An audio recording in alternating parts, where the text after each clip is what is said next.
Oke, untuk tutorial yang ketiga ini, saya akan mencontohkan bagaimana cara input data pembahanan baru. Ya, untuk input data pembahanan baru, yang bisa melakukan input itu adalah admin ataupun account user yang sudah diberikan hak untuk mengakses menu input data pembahanan baru. Setelah berhasil login, maka silakan langsung menuju ke menu data log, kemudian klik pembahanan, maka akan muncul tampilan jendela pembahanan. Nah, di sini ada filter tanggal. Filter tanggal ini fungsinya adalah untuk menampilkan data hasil input pembahanan yang sudah pernah dilakukan. Kalau kenapa saya berikan filter tanggal ini? Karena asumsi saya bahwa data pembahanan ini nanti setiap hari akan diisi. Maka 1 bulan saja itu datanya sudah terlalu banyak. Jika data ini nanti ditampilkan langsung semuanya, maka akan membebani sistem. Jadi nanti siapapun yang ingin melihat data pembahanan boleh memilih tanggal dulu. Jadi data tertentu saja yang nanti akan dipanggil untuk ditampilkan di layar ini.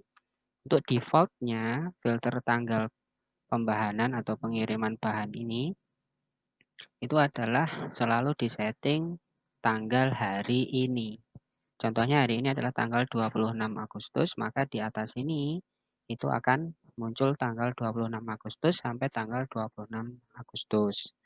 Nah, untuk memfilter, misalkan saya ingin menampilkan data pembahanan dari tanggal 1 Agustus sampai tanggal 26 Agustus. Silakan dipilih tanggal awalnya tanggal 1, kemudian tanggal akhirnya adalah tanggal 26. Kemudian silakan diklik tampilkan, tombol tampilkan. Maka akan muncul message. Jika muncul message seperti ini, bisa dibaca bahwa data pembahanan untuk tanggal 1 Agustus sampai tanggal 26 Agustus tidak ditemukan. Ya, ini berarti belum ada data masuk sama sekali. Oke. Nah, pada saat saya ingin menginputkan data baru, bagaimana? Tinggal diklik di input pembahanan baru. Namun perlu diperhatikan bahwa input pembahanan baru ini nanti akan menggunakan data induk. Data apa saja? Yaitu data supplier, data jenis kayu, kategori log, ukuran log. Nah, data-data ini harus sudah ada dulu, sudah benar dulu. Termasuk juga data karyawan. Ya, data karyawan karena nanti input pembahanan baru ini akan meminta untuk mengisikan data karyawan meliputi siapa bagian talinya, siapa bagian gradernya, dan siapa kabak pembahanannya, termasuk juga inputornya. Jika itu belum tersedia, maka proses simpannya akan gagal. Seperti itu. Baik, di sini datanya sudah lengkap semua, jadi bisa kita mulai dengan input pembahanan baru. Diklik. Kemudian yang kita lihat di sini adalah jendela untuk menginputkan data pembahanan baru. Yang pertama harus kita isi adalah tanggal pengiriman. Sesuai dengan data, saya isi adalah 26 Agustus, yaitu hari ini. Akan muncul, Anda belum memilih supplier. Ini peringatan bahwa user, inputor harus memilih data supplier. Kenapa? Karena data supplier dan data tanggal serta jenis kayu ini nanti akan menciptakan kode kirim dan nomor BPG secara otomatis. Jadi kalau 3 data ini tidak diisi di awal, maka kode kirim dan nomor BPG tidak akan tercipta secara otomatis. Sekarang saya akan memilih nama suppliernya. Sesuai data lagi, di sini adalah Agus.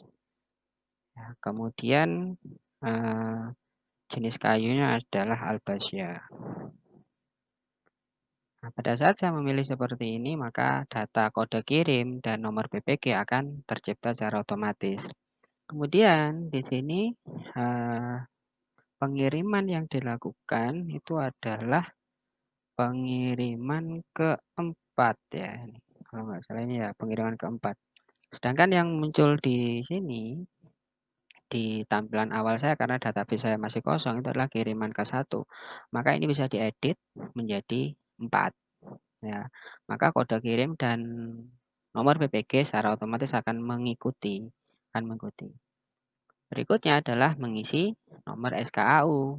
Nomor SKAU ini ya diisi default yaitu nota angkutan. Kemudian nomor polisi dari mobil yang mengangkut yaitu N8303 misalkan I misalkan ya. Kemudian kita menginput data log masuknya. Boleh difokus dari awal sini, kemudian di enter. Pada saat di enter maka akan terjadi otomatisasi perhitungan volume dan juga prosentase. Mulai mengisi itu sampai di diameter 15. 15 itu 56, kemudian enter 40, 24, 36, ya 36, kemudian 26, 24, 29, 8, 2. Dan dilanjutkan saja enternya sampai selesai. Ya, dilanjutkan sampai selesai. Enter, enter, enter terus sampai data terakhir. Pada saat data terakhir, maka kursor akan melompat ke nota supplier. Jadi sekarang kita diminta untuk memasukkan nota supplier. Nota supplier di sini tercatat 311, enter. Dan melompat lagi ke volume.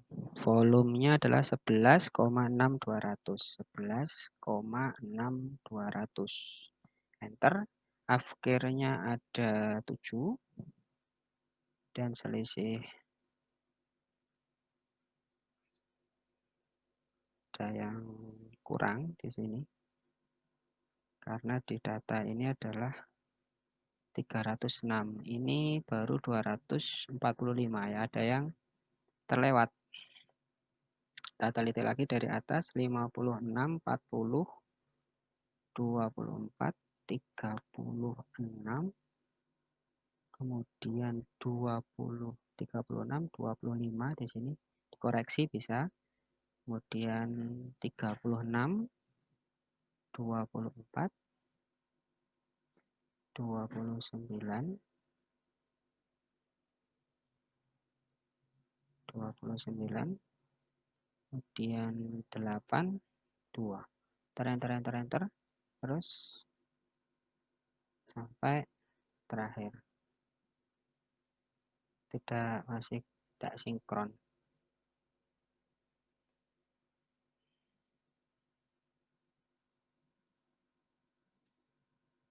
56, 40, 24, 36, 25, 36, 26 di sini. Kemudian 24,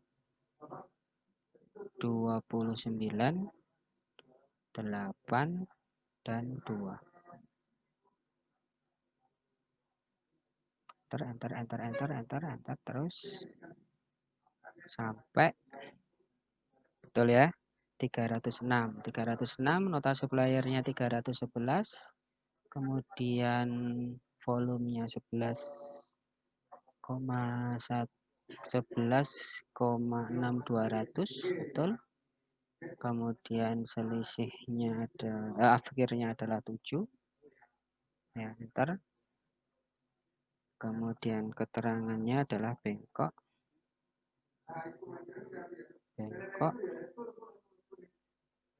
mata mati, pecah ya. Kemudian di sini 320.000,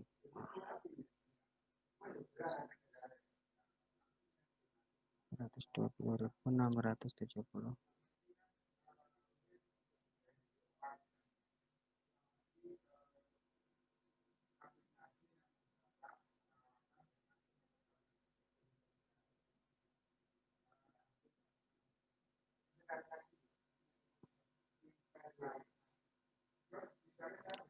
Kemudian dicek 85, 84459 betul. Kemudian PPh-nya 0,25, 25, enter. 21461 betul. Kemudian diskonnya 998, 998, enter. Oke, Sudah betul angka-angkanya di sini sama. Kemudian dipilih petugas talinya, siapa petugas talinya?